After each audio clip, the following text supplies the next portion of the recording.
Chapter 14. Effect of the letter. Sunrise. At dusk on the evening of St. Valentine's Day, Boldwood sat down to supper as usual by a beaming fire of aged logs. Upon the mantel-shelf before him was a timepiece surmounted by a spread eagle, and upon the eagle's wings was the letter Bathsheba had sent. Here the bachelor's gaze was continually fastening itself, till the large red seal became as a blot of blood on the retina of his eye, and as he ate and drank he still read in fancy the words thereon, although they were too remote for his sight. Marry me. The pert injunction was like those crystal substances which, colourless themselves, assumed the tone of objects about them. Here in the quiet of Boldwood's parlour, where everything that was not grave was extraneous, and where the atmosphere was that of a Puritan Sunday lasting all the week, the letter and its dictum changed their tenor from the thoughtlessness of their origin to a deep solemnity imbibed from their accessories now. Since the receipt of the missive in the morning, Boldwood had felt the symmetry of his existence to be slowly getting distorted in the direction of an ideal passion. The disturbance was as the first floating weed to Columbus, the contemptibility little suggesting possibilities of the infinitely great. The letter must have had an origin and a motive. That the latter was of the smallest magnitude compatible with his existence at all, Boldwood of course did not know, and such an explanation did not strike him as a possibility even. It is foreign to a mystified condition of mind to realize of the mystifier that the processes of approving a course suggested by circumstance, and of striking out a course from inner impulse, would look the same in the result. The vast difference between starting a train of events and directing into a particular groove a series already started is rarely apparent to the person confounded by the issue. When Boldwood went to bed he placed the valentine in the corner of the looking-glass. He was conscious of its presence even when his back was turned upon it. It was the first time in Boldwood's life that such an event had occurred. The same fascination that had caused him to think it an act which had a deliberate motive prevented him from regarding it as an impertinence. He looked again at the direction. The mysterious influences of night invested the writing with the presence of the unknown writer. Somebody's, some woman's hand had travelled softly over the paper bearing his name. Her unrevealed eyes had watched every curve as she formed it. Her brain had seen him in imagination the while. Why should she have imagined him? Her mouth, were her lips pale or red, plump or creased, had curved itself to a certain expression as the pen went on. The corners had moved with all their natural tremulousness. What had been the expression? The vision of the woman writing as a supplement to the words written had no individuality. She was a misty shape, and well she might be, considering that her original was at that moment sound asleep, and oblivious of all love and letter-writing under the sky. Whenever Boldwood dozed she took a form, and comparatively ceased to be a vision. When he awoke, there was the letter justifying the dream. The moon shone tonight, and its light was not of a customary kind. His window emitted only a reflection of its rays, and the pale sheen had that reversed direction which snow gives, coming upward and lighting up his ceiling in an unnatural way, casting shadows in strange places and putting lights where shadows had used to be. The substance of the epistle had occupied him but little in comparison with the fact of its arrival. He suddenly wondered if anything more might be found in the envelope than what he had withdrawn. He jumped out of bed in the weird light, took the letter, pulled out the flimsy sheet, shook the envelope, and searched it. Nothing more was there. Boldwood looked, as he had 100 times the preceding day, at the insistent red seal. "Marry me," he said aloud. The solemn and reserved yeoman again closed the letter, and stuck it in the frame of the glass. In doing so he caught sight of his reflected features, wan in expression and insubstantial in form. He saw how closely compressed was his mouth, and that his eyes were wide-spread and vacant. Feeling uneasy and dissatisfied with himself for this nervous excitability, he returned to bed. Then the dawn drew on. The full power of the clear heaven was not equal to that of a cloudy sky at noon, when Boldwood arose and dressed himself. He descended the stairs and went out towards the gate of a field to the east, leaning over which he paused and looked around.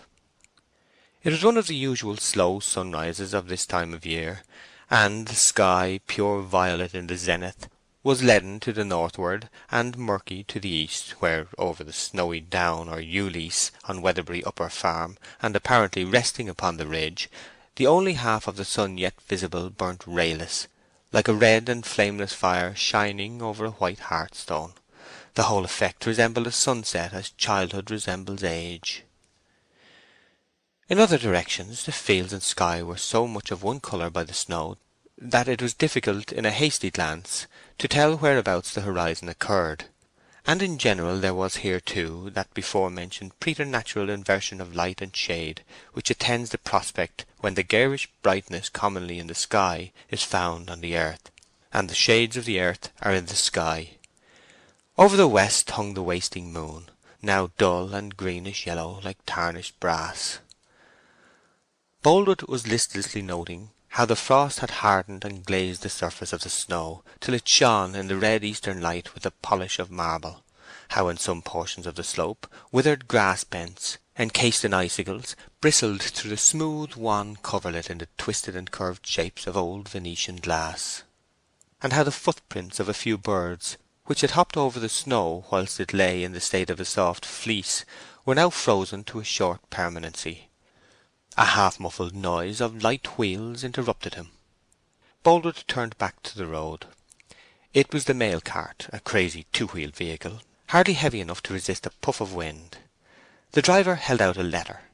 Boldwood seized it and opened it, expecting another anonymous one. So greatly are people's ideas of probability a mere sense that precedent will repeat itself. "I don't think it's for you, sir," said the man when he saw Boldwood's action. "Though there's no name on it, I think it's for your shepherd." Boldwood looked then at the address.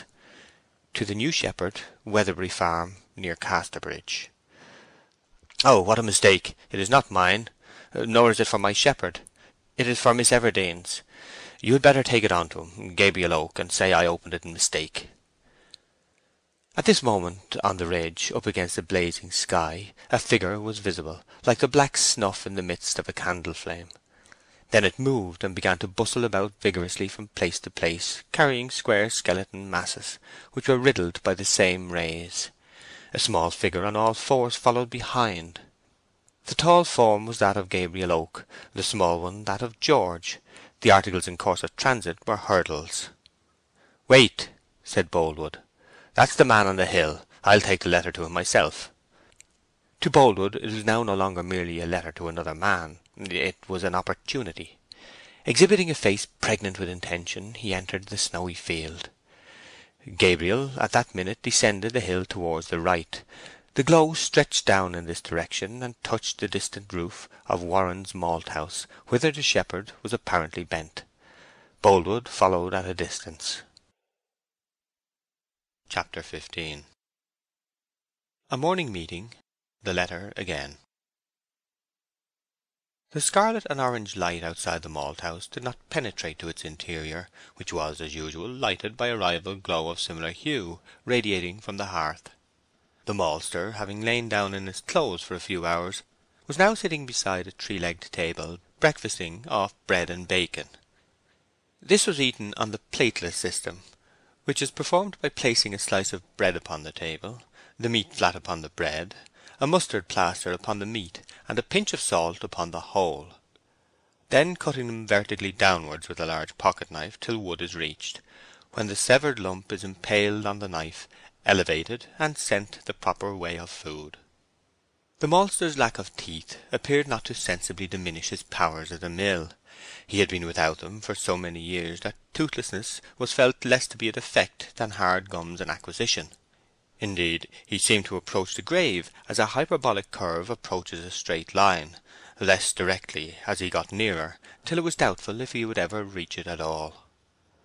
In the ash-pit was a heap of potatoes roasting, and a boiling pipkin of charred bread, called coffee for the benefit of whomsoever should call, for Warren's was a sort of club-house, used as an alternative to the inn. "I says I, we get a fine day, and then down comes a snapper at night," was a remark now suddenly heard spreading into the malthouse from the door, which had been opened the previous moment. The form of Henery Fray advanced to the fire, stamping the snow from his boots when about halfway there. The speech and entry had not seemed to be at all an abrupt beginning to the maltster, introductory matter often being omitted in this neighbourhood, both from word and deed, and the maltster, having the same latitude allowed him, did not hurry to reply. He picked up a fragment of cheese by pecking upon it with his knife, as a butcher picks up skewers. Henery appeared in a drab kerseymere greatcoat, buttoned over his smock-frock, the white skirts of the latter being visible to the distance of about a foot below the coat-tails, which, when you got used to the style of dress, looked natural enough, and even ornamental. It certainly was comfortable. Matthew Moon, Joseph Poorgrass, and other carters and waggoners followed at his heels, with great lanterns dangling from their hands, which showed that they had just come from the cart-horse stables, where they had been busily engaged since 4 o'clock that morning. "And how's she getting on without a baily?" the maltster inquired. Henery shook his head, and smiled one of those bitter smiles, dragging all the flesh of his forehead into a corrugated heap in the centre. "She'll rue it, surely, surely," he said.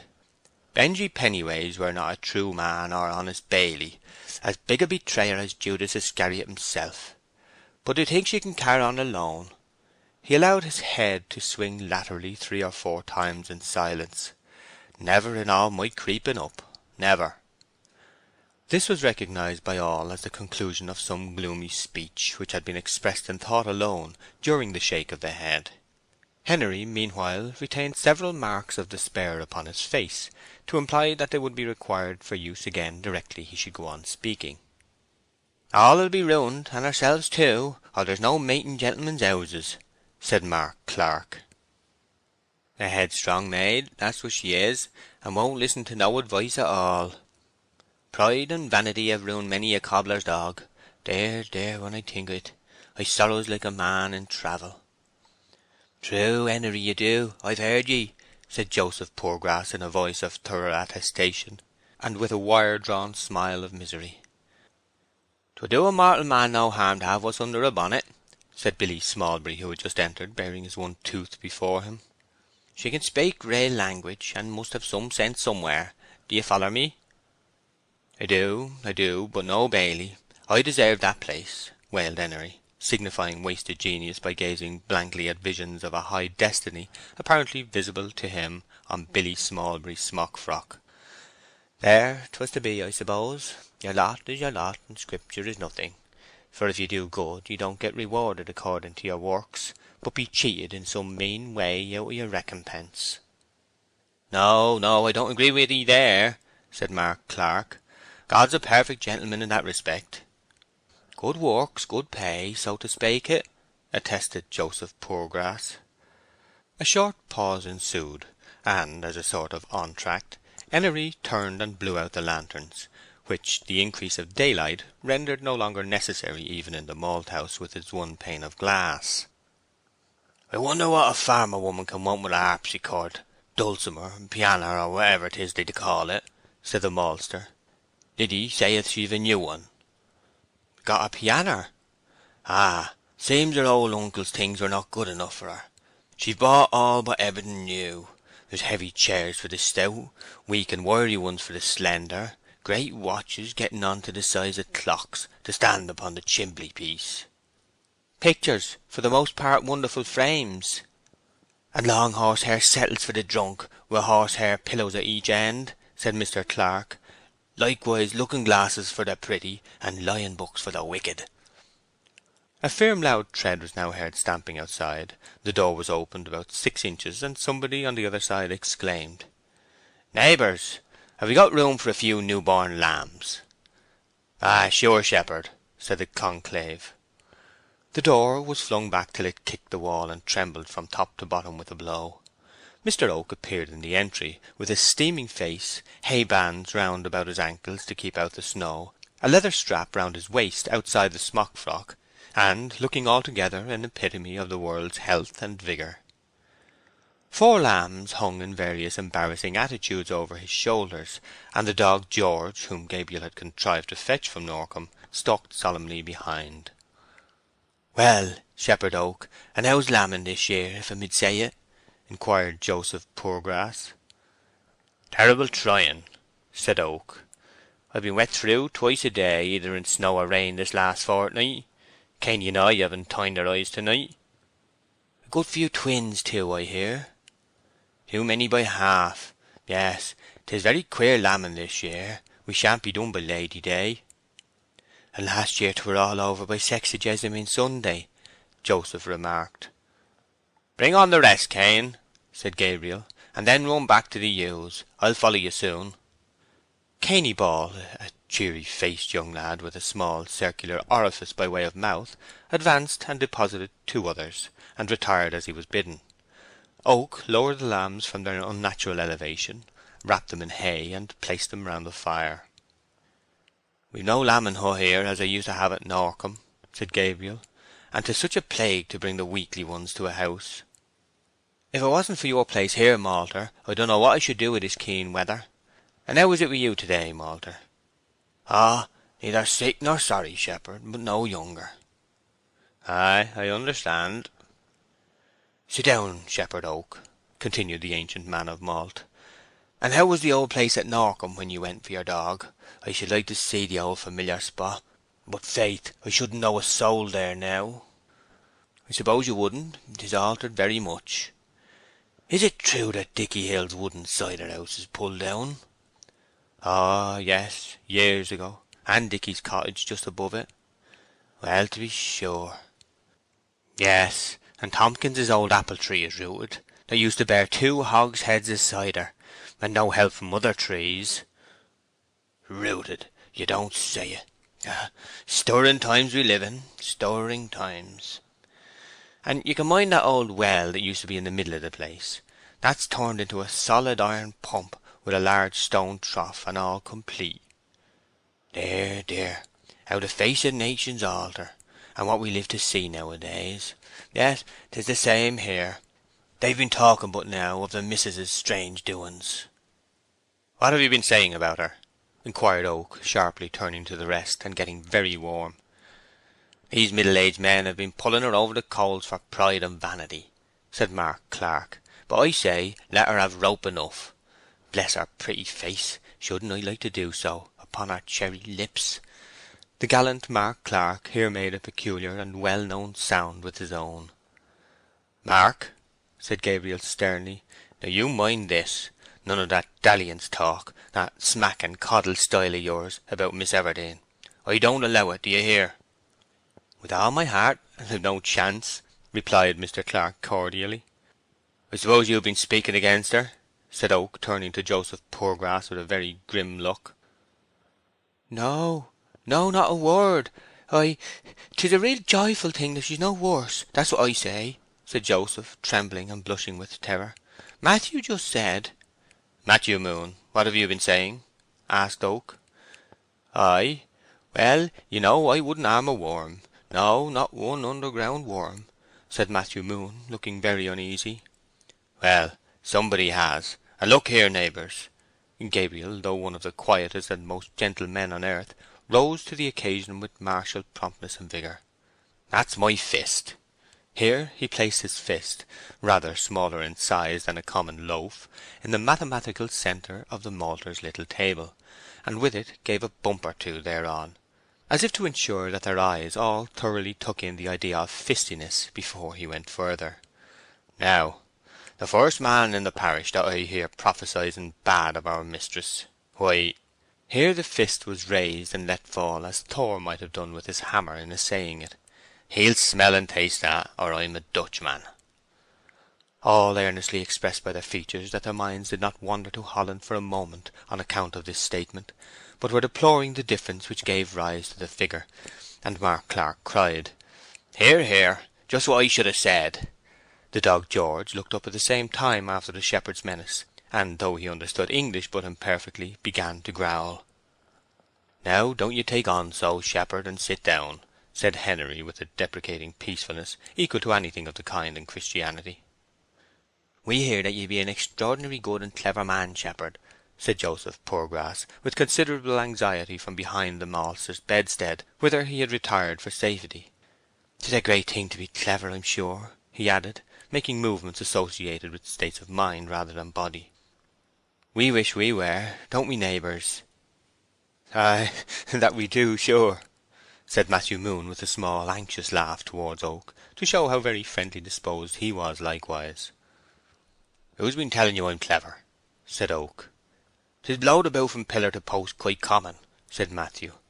"We hear that you can tell the time as well by the stars as we can by the sun and moon, shepherd." "Yes, I can do a little that way," said Gabriel, as a man of medium sentiments on the subject. "And that you can make sundials and prent folks' names upon their waggons almost like copper plate, with beautiful flourishes and great long tails. An excellent fine thing for you to be such a clever man, shepherd. Joseph Poorgrass used to print Farmer James Everdene's waggons before you came, and I could never mind which way to turn the J's and the E's. Could he, Joseph?" Joseph shook his head to express how absolute was the fact that he couldn't. "And so you used to do 'em the wrong way, like this, didn't you, Joseph?" Matthew marked on the dusty floor with his whip handle. The word James appears here with the J and the E printed backwards. "And how Farmer James 'ud cuss, and call 'ee a fool, wouldn't he, Joseph, when 'a seed his name looking so inside out like?" continued Matthew Moon with feeling. "Ah, 'a would," said Joseph meekly. "But, you see, I wasn't so much to blame, for them J's and E's be such trying sons of witches for the memory to mind whether they face backward or forward, and I always had such a forgetful memory too. 'Tis a very bad affliction for ye, being such a man of calamities in other ways. Well, 'tis, but a happy Providence ordered that it should be no worse, and I may feel my thanks.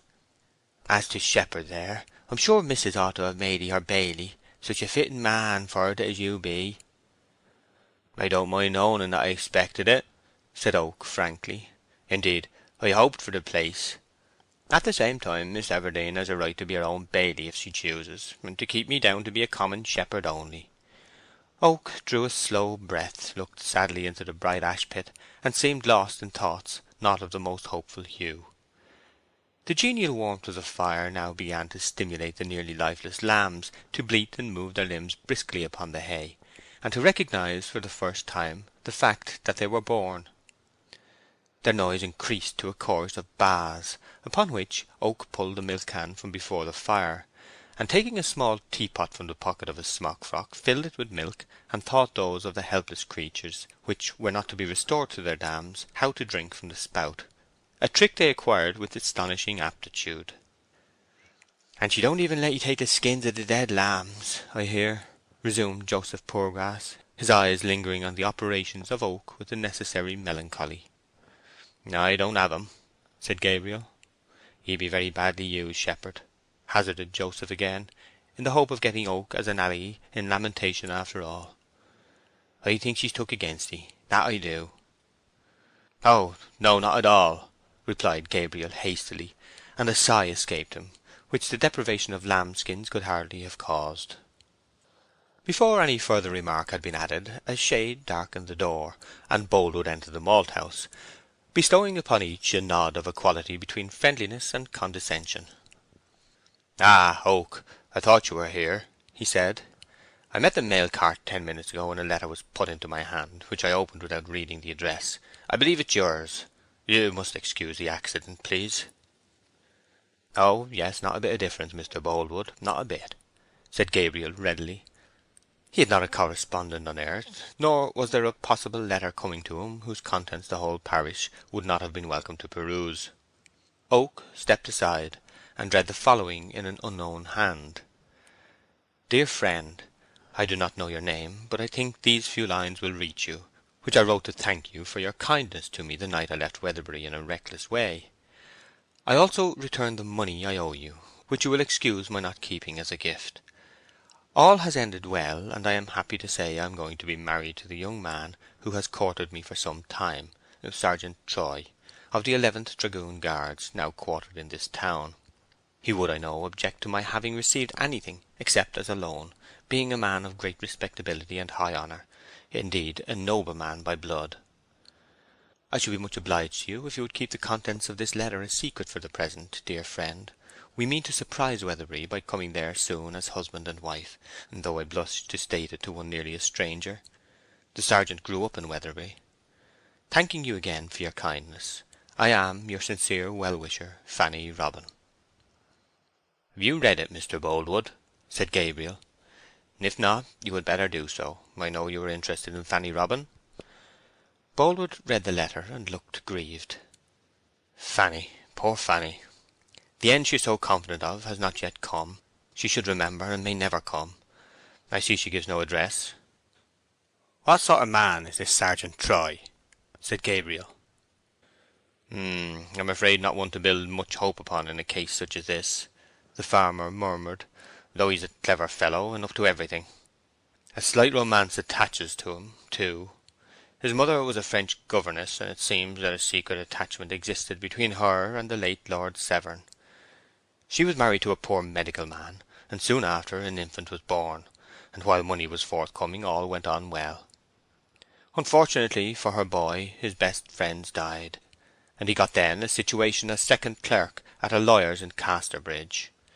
He stayed there for some time, and might have worked himself into a dignified position of some sort had he not indulged in the wild freak of enlisting. I have much doubt if ever little Fanny will surprise us in the way she mentions. Very much doubt. Silly girl, silly girl." The door was hurriedly burst open again, and in came running Cainy Ball out of breath, his mouth red and open like the bell of a penny trumpet, from which he coughed with noisy vigour and great distension of face. "Now, Cain Ball," said Oak sternly, "why will you run so fast and lose your breath so? I'm always telling you of it." "Oh, a puff of me breath went the wrong way, please, Mr. Oak, and made me cough." "Well, what have you come for?" "I've run to tell ye," said the junior shepherd, supporting his exhausted youthful frame against the doorpost, "that you must come directly. 2 more ewes have twinned. That's what's the matter, Shepherd Oak." "Oh, that's it," said Oak, jumping up, and dismissing for the present his thoughts on poor Fanny. "You're a good boy to run and tell me, Cain, and you should smell a large plum pudding some day as a treat. But before you go, Cain, you bring the tar pot, and we'll mark this lot and have done with 'em." Oak took from his illimitable pockets a marking iron, dipped it into the pot, and imprinted on the buttocks of the infant sheep the initials of her he delighted to muse on, B.E., which signified to all the region round that henceforth the lambs belonged to Farmer Bathsheba Everdene and to no one else. "Now, Cainy, shoulder your 2 and off. Good morning, Mr. Boldwood." The shepherd lifted the 16 large legs and 4 small bodies he himself had brought, and vanished with them in the direction of the lambing field hard by, their frames being now in a sleek and hopeful state, pleasantly contrasting with their death's door plight of half an hour before. Boldwood followed him a little way up the field, hesitated, and turned back. He followed him again with the last resolve, annihilating return. On approaching the nook in which the fold was constructed, the farmer drew out his pocket-book, unfastened it, and allowed it to lie open on his hand. A letter was revealed, Bathsheba's. "I was going to ask you, Oak," he said, with unreal carelessness, "if you know whose writing this is." Oak glanced into the book, and replied instantly with a flushed face, "Miss Everdene's." Oak had coloured simply at the consciousness of sounding her name. He now felt a strangely distressing qualm from a new thought. The letter could of course be no other than anonymous, or the inquiry would not have been necessary. Boldwood mistook his confusion. Sensitive persons are always ready with their "Is it I?" in preference to objective reasoning. "The question was perfectly fair," he returned, and there was something incongruous in the serious earnestness with which he applied himself to an argument on a valentine. "You know it is always expected that privy inquiries will be made. That's where the fun lies." If the word fun had been torture, it could not have been uttered with a more constrained and restless countenance than was Boldwood's then.